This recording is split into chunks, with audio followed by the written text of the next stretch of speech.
Did you know there's a bird that can fly for months without landing? This isn't a plane, it's a real living creature.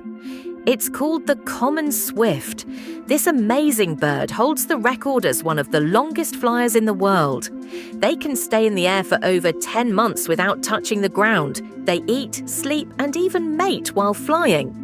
How is that possible? Their bodies are super aerodynamic, and they know how to ride the wind to save energy.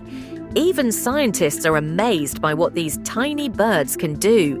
If you could fly for that long, what would you do up in the sky? Follow Fartle Facts for more amazing animal stories.